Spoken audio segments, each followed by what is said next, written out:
Aujourd'hui, je vous retrouve pour la journée des plantes d'Alberta. C'est un festival des plantes plus ou moins rares, mais en tout cas où il y a beaucoup de pépiniéristes passionnés et passionnants.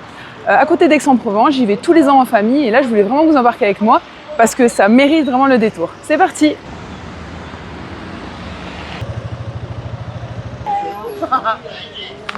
Bonne journée!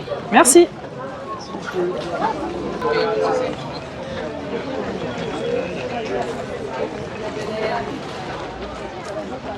Il faut quand même l'avouer, les hortensias, on a beau dire que ça fait un peu grand-mère ou je sais pas quoi, il y a quand même maintenant une multitude de couleurs, de formes de fleurs. Moi je trouve ça quand même assez sublime, ça fait vraiment voyager en Bretagne. Hein. Bon, évidemment toute la collection des sauges, hein. Voilà, je sais pas si vous aimez les sauges, mais moi je trouve que rien qu'avec des sauges de couleurs différentes, on arrive à faire des massifs assez extraordinaires. Hein. Alors je vais vous présenter l'un de mes stands préférés qui s'appelle la brocante anglaise. J'adore tout ce qu'ils font, vraiment, c'est plein de rêves, de poésie, de magie. Je vais vous montrer tout ça.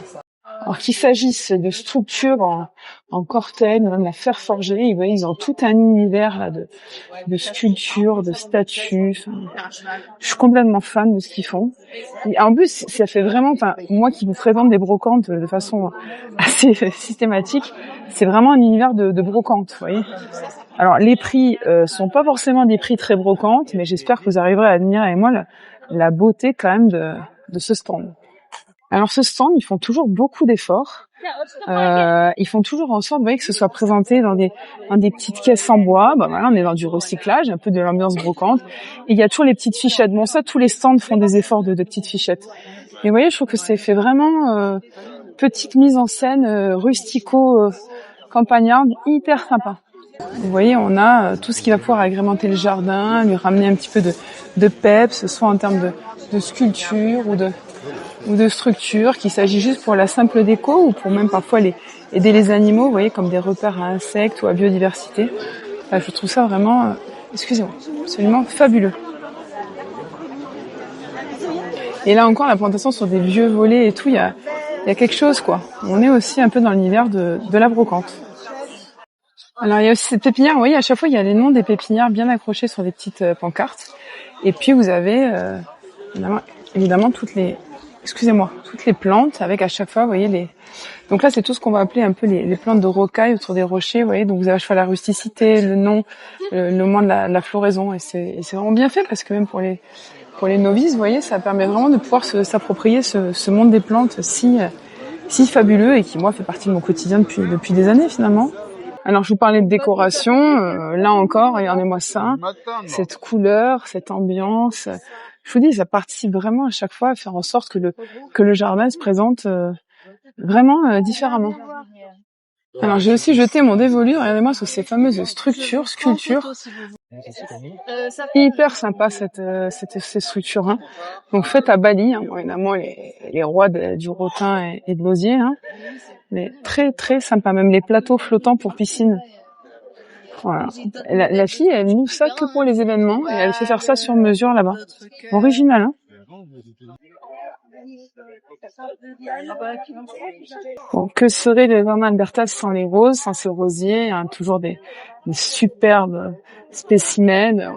Voilà, là vous doutez pas, c'est ma couleur, hein, une espèce de rosier comme ça grimpant. Mais j'aime beaucoup aussi certains arbustifs. L'année dernière, j'avais acheté un rosier Charlène de Monaco. Alors là, ok, très bien. Voilà, donc là, c'est de l'or végétal, Capim Burado, et on va se choisir un petit bijou parce que voilà, c'est végétal et que ça me donne envie. Alors bon, évidemment, la céramique, hein, c'est mon grand coup de cœur. Là, est-ce que vous appréciez quand même cette magnifique petite fontaine là? Bon, ceux qui me suivent le savent, je suis complètement fan de bassins, j'ai moi-même beaucoup de plantes aquatiques et je prends grand soin de mon bassin. Il y a un stand que je ne peux absolument pas m'empêcher d'aller voir, c'est celui forcément des plantes aquatiques. Canard aquatique à la salle. Quand vous avez les canards terrestres au jardin, et alors évidemment les nymphéas géants, mon coup de cœur absolu. J'aime aussi beaucoup ce stand, le stand de bougainvilliers, hein, ils ont toujours des couleurs absolument sublimes. Alors c'est une plante gélive, hein, c'est une plante qui est quand même, voilà, on la retrouve en Grèce, en Crète, on va la retrouver certains coins d'Italie, mais franchement on a envie presque de déménager, de pouvoir avoir sa propre collection. Alors, je vous présente une autre plante que j'adore, le Phygellus. Regardez-moi ça, absolument sublime avec ses clochettes là. Ah, j'aime beaucoup. Bah, vous avez le nom d'ailleurs. Bon, les prix sont pas extrêmement chers parce qu'en général, les contenants, c'est plutôt du 3 litres ou du 5 litres. Donc, les prix sont quand même relativement corrects. Vous avez aussi les rigérons. Alors, on connaît souvent le plus bas blanc, vous voyez. Là, il y a le mauve qui aurait tendance à s'étaler comme le petit et à faire des grandes masses, des grandes grappes de marguerite lilas. Magnifique aussi, ça. Dans les mêmes tons, vous avez l'Osta. L'Osta. Donc, son seul défaut, l'Osta, même si elle est magnifique, c'est qu'en fait, vous voyez, les limaces l'adorent, et les escargots aussi. Mais c'est une plante que je trouve absolument sublime. Il y a tous les couleurs de feuillage, de fleurs, enfin, à l'ombre, c'est des plantes que je vous recommande. Quand les gens ne savent pas quoi mettre à l'ombre, eh ben voilà, ça, c'est la solution. Et toujours dans les couleurs que j'adore, vous avez le limonium. Je l'appelle la plante des marais parce qu'il y en a beaucoup dans les marais salants, etc. On peut faire des magnifiques bouquets avec. Autre plante très rustique, très florifère que j'adore, c'est l'achillée, Donc l'achillée, elle existe en rose pâle, en fuchsia, en corail, plus érigée, plus ramassée. Elle est absolument splendide. Vous en achetez une petite touffe, là, un petit litrage, comme ça suffit. Et après, vous avez vraiment de très très belles pièces dans vos massifs. Alors souvent, on me demande si on peut posséder des coquelicots. Ben, vous voyez, là, on a l'exemple de coquelicots, ce qu'on appelle le pavot, le coquelicot horticole. Voilà, différentes couleurs, un espèce d'orange, un rouge, même un jaune. Donc oui, on peut en planter, on peut même en semer en prairie fleurie. Autre stand dont je suis complètement fan, vous vous en doutez, c'est ce stand, eh bien, on va trouver tous les univers d'animaux divers et variés, toujours en métal, comme ça, avec des scénographies, qui sont toujours absolument sublimes. Et regardez là, ces papillons avec les fougères, enfin ils ont tout, les petits oiseaux, il y a même aussi, vous voyez, des plantes, regardez ces plantes de cœur. Vous voyez, c'est important pour une paysagiste telle que moi de venir s'inspirer, de venir vraiment se gorger, se remplir, se nourrir d'événements comme cela, parce qu'on rencontre des artisans absolument passionnés, et extraordinaires, mais aussi des collectionneurs fantaisistes. Enfin, vous voyez, c'est encore une fois, faut toujours être en perpétuelle stimulation intellectuelle et puis même inspiration artistique. Alors, un de mes arts préférés, c'est le cornus. Voilà, j'aime beaucoup la façon dont ces fleurs s'organisent. Vous voyez, on dirait des feuilles blanchies collées entre elles. Voilà, le cornus cousa exactement. J'adore, et cet exposant à chaque fois, ça me fait rêver, ça me donne envie d'en installer plein chez moi, mais il faut la place. Mais c'est enivrant, non? Autre univers, celui toujours avec le métal. Je fais des dessins d'obsession, mais l'univers des girouettes. Bonjour.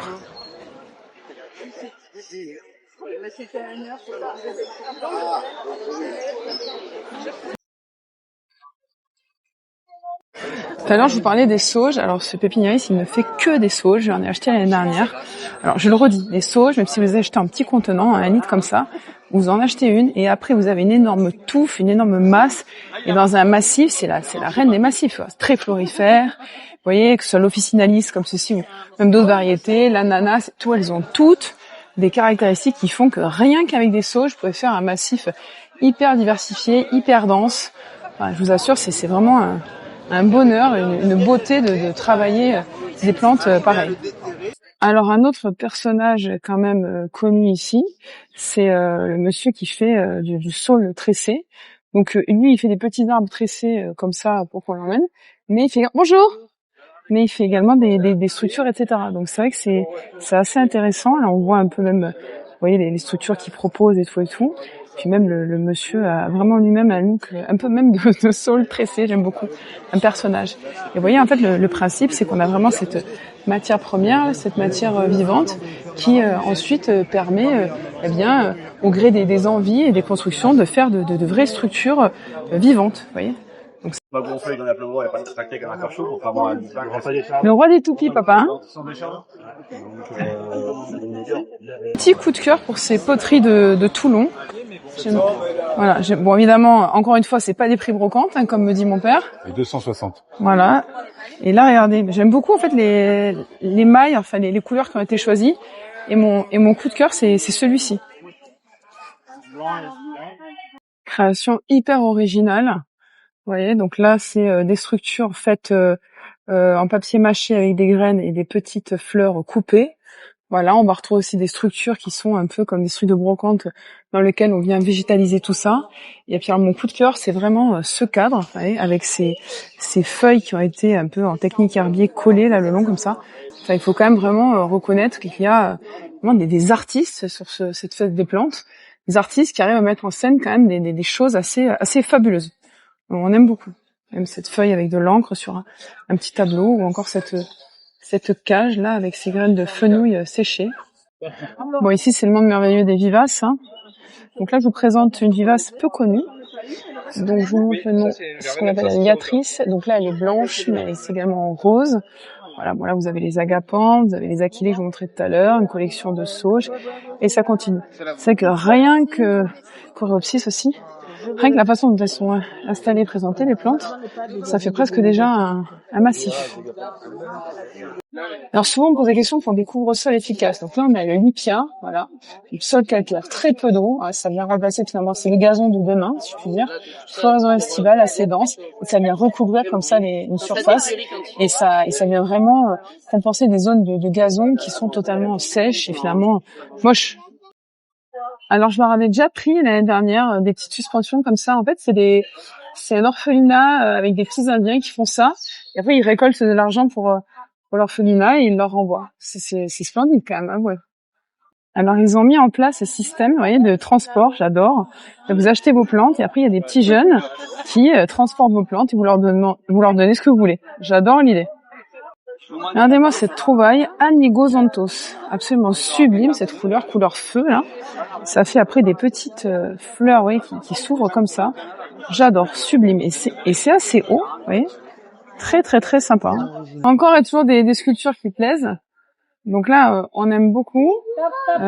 Hyper sympa, ouais. Et puis bon, ça a tendance à bouger avec le vent.